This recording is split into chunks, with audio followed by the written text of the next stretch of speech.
Halo, hai. Oke guys, di sini kita akan lanjut ke materi yang berikutnya adalah fungsi. Dimana sebenarnya fungsi itu ada banyak ya, ada fungsi kuadrat, fungsi linear, fungsi susu penggal, fungsi logaritma, fungsi, ada banyak macam fungsi. Jadi kita di sini itu fokus one by one. Kita sekarang fokus pada fungsi linear. Sebenarnya ada banyak lagi ya fungsi itu, nanti ada fungsi yang persamaan linear, pertidaksamaan, ya gitulah ya. Oke, sekarang kita bahas dulu fungsi linear pada umumnya nih. Nah, jadi di dalam fungsi linear itu, sebelum kita masuk ke fungsi linear, jadi kita pahami dulu nih, apa sih maksud dari fungsi itu? Fungsi itu adalah relasi yang menghubungkan setiap anggota ya. Perlu di-highlight, setiap anggota. Jadi semua anggota pada himpunan pertama, ini himpunan pertama ya, ini himpunan kedua, tepat satu pada himpunan kedua. Jadi hanya satu-satu ya, tidak boleh double nih di himpunan yang pertama, tapi di himpunan kedua itu boleh double nih. Contohnya ini nih, dia mendapatkan 2 dari himpunan pertama. Tapi kalau misalnya himpunan pertamanya itu ada dua cabang gini, itu bukan fungsi ya, itu nanti masuknya kalau ke diagram Venn gitu. Oke, paham ya sampai sini? Kita pahami dulu konsep dari fungsi itu. Nah, bagaimana dengan fungsi linear? Fungsi linear itu memiliki bentuk umumnya adalah Y sama dengan MX tambah B. Dimana kita mengetahui ya, udah dipelajari dulu waktu SMP atau SMA gitu ya, M itu adalah kemiringan. Kemiringan. Atau slope. Slope aja deh. Slope. Slope ya. Jadi bentuk umumnya adalah seperti ini. Kemudian dalam fungsi linear itu kita pasti tidak akan jauh-jauh dari kata-kata dua garis yang saling berpotongan, dua garis yang sejajar. Oh, ini salah ya. Ini bukan berpotongan ya, ini sejajar. Maaf ya guys, typo. Sejajar. Nah, jadi ketika dia berpotongan itu adalah ketika kemiringan dari fungsi yang pertama dikalikan dengan kemiringan dari fungsi yang kedua menghasilkan min 1. Dan kalau sejajar itu dia menghasilkan min setengah. Oke, paham ya? Kita masuk ke contoh soalnya. Nah, dalam soal di sini kita akan menyelesaikan satu soal di mana di sini diberikan soal pada suatu grafik terdapat dua garis dengan persamaan garis 3y tambah 4x sama dengan 6 dan 8y kurang 6x sama dengan 32. Hubungan kedua garis tersebut adalah, nah di sini kita disuruh menentukan hubungan garisnya, bukan menentukan titik berpotongan atau titik temu atau gimana gitu ya. Karena memang belum tahu ya ini tuh berpotongan atau enggaknya. Jadi kita buktikan.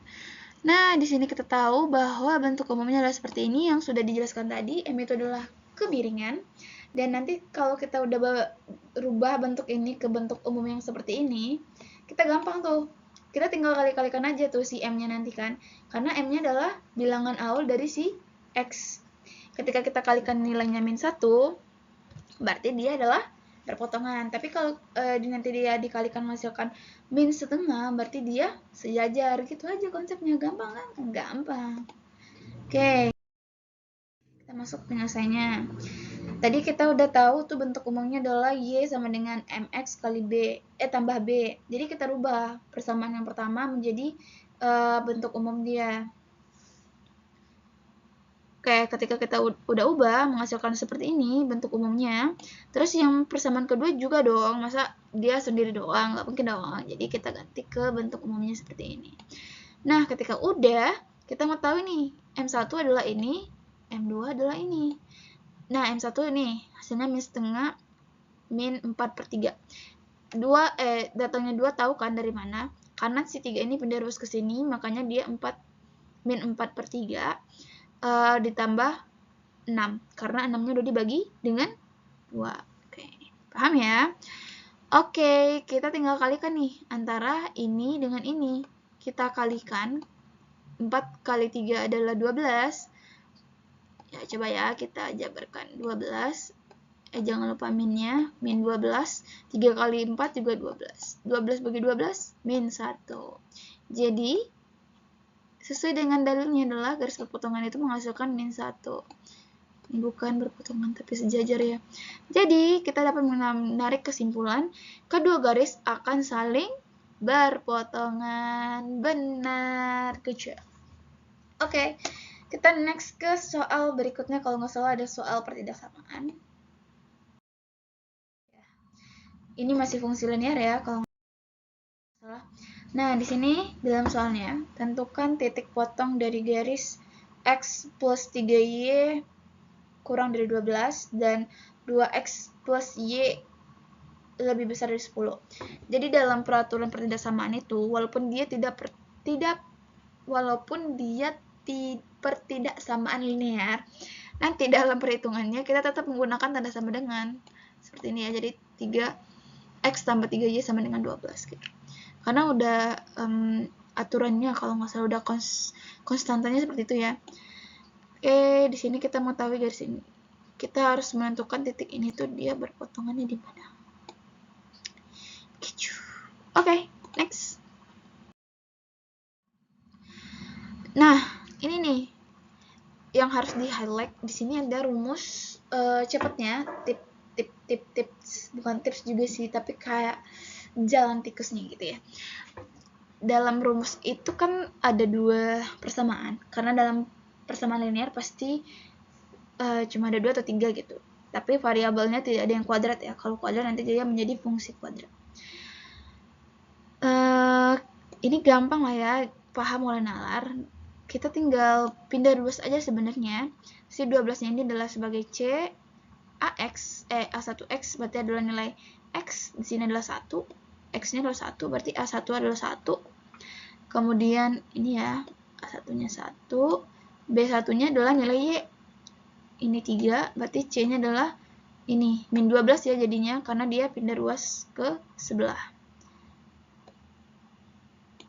Kemudian A2-nya adalah nilai X di persamaan 2 adalah 2. Kemudian B2-nya adalah nilai Y di persamaan kedua adalah 1. Kemudian C-nya adalah min 10, pindah ruas juga. Oke. Sekarang kita tinggal langsung masuk ke titik potong X, Y. Titik potong selalu X, Y ya guys. Itu udah basic banget lah, pasti semuanya tahu. Nah, kita tinggal masukin nih rumusnya. Dimana X-nya itu bernilai adalah rumusnya ini. Kita tinggal masukkan B1-nya adalah 3. Nih. Kemudian C2-nya adalah min 10. Tinggal masukin aja ya. Terus dikurangin. B2-nya adalah 1. Terus D1-nya adalah min 12. Oke, ini kita kalikan. Menghasilkan segini ya. Terus ini juga sama. Kita tinggal masukin nilai ini. Menghasilkan 2,8. Oke. Jadi, kita bisa menarik kesimpulan bahwa kedua garis tadi akan berpotongan di titik 3,6 dan 2,8. Jangan sampai kebalik 2,8 dan 3,6 karena X dahulu ya guys. Ingat, ini the first. Oke? Oke, begitu. Sekian untuk materi dari fungsi linear. Terima kasih.